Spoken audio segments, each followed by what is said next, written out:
Renee frantically pedaled on a spin bike. Just as she was getting excited, she slipped and fell hard to the ground.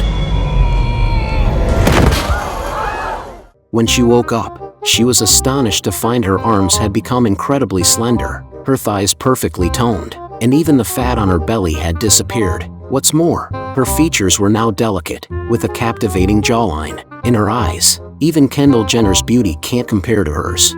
Beautiful! But all of this was just a hallucination caused by her head injury. She became incredibly confident now. A man opened a door. She eagerly walked through, thinking he was being chivalrous. The worker whistled. She assumed he was flirting and blew him a kiss in return.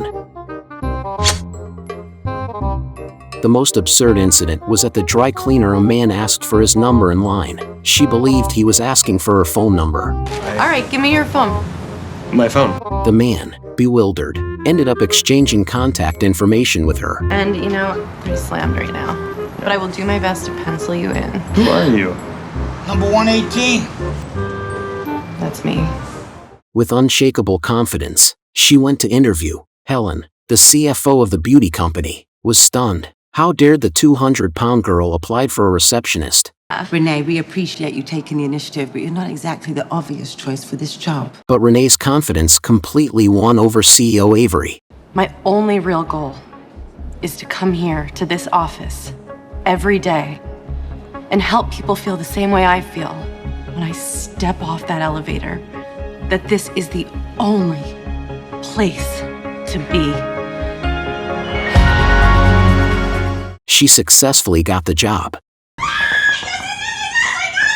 The next day, Renee went to work in high spirits. She carefully prepared 2 types of water, regular/chilled, for visitors, and each bottle came with a straw to avoid messing up their lipstick. Her behaviors caught the attention of Grant, who was the son of the company owner and Avery's brother. When she found out who he was, Renee stayed calm for a couple of seconds, then casually grabbed a bottle of his favorite fruit juice from the fridge, something she knew from gossip magazines. Grant was even more impressed with her.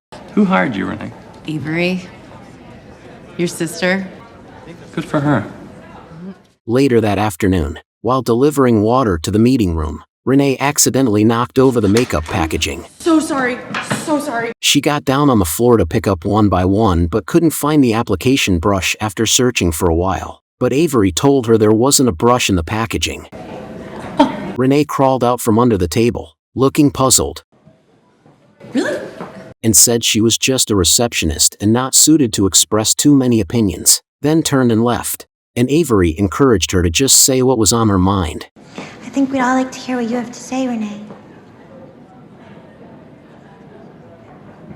Well, with high-end products, we expect our customers to have high-end makeup brushes. But regular girls put their blush on in the rear view on the way to their crappy jobs. And they're gonna be pissed when they open up an $8.50 blush and they have no way they can use it. And then you just wind up using your finger. You know, it never goes on right, and then you hit a bump or you have an itch and then you wind up looking like Braveheart. Rich people who design products have no clue how ordinary girls do their makeup, so they can't really understand what customers need. Renee's suggestion was a huge help to the company. Avery was so impressed that she invited Renee to meet her grandmother and even told her to bring a date. After thinking it over, Renee decided to invite Ethan, the guy she met at the dry cleaner. Before that, they went to a bar. When Renee saw a bikini contest happening, she immediately started stripping down to join in. Ethan, seeing her full-figured body, tried hard to stop her, but Renee just said, You're worried that the guys are gonna be drooling all over me. Oh my God, that's so sweet. But don't worry, okay? I'm here with you. The guy was speechless and just had to let her go. I'm so scared. On stage, Renee was bursting with energy. Even though she didn't have the perfect body, her incredible enthusiasm and confidence got the whole crowd cheering. In the end, Renee didn't win, but something the guy said left Ethan deep in thought. Now the girl who won, who happens to be my godniece, of course she was hotter. But let's say this, it's a lonely dark night, you got a flat. Who do you want next to you? Your girl. Yeah, your girl can handle herself in a knife fight, and I like that. The girl in front of him didn't have a supermodel's face or body, but her confidence was off the charts. She never cared about what others thought and was always true to herself. Now, Ethan was completely smitten with her. That evening, Renee brought Ethan to the family dinner. At the table, Renee's lively conversation won over the CEO's grandmother. Grandma even hoped Renee could join in Boston for the company's promotional event. Renee agreed. She was in her hotel room preparing her speech for the event when Grant knocked on the door, asking to borrow the phone to order some food. After placing the order, he sat down on the bed, clearly not planning to leave. He asked Renee to sit and chat with him, and as they talked, they got closer and closer. Just then, her phone rang. It was a message from Ethan. Renee snapped back to reality, pushed Grant out the door, and went to the bathroom to turn on the shower and calm herself down. As she was about to leave,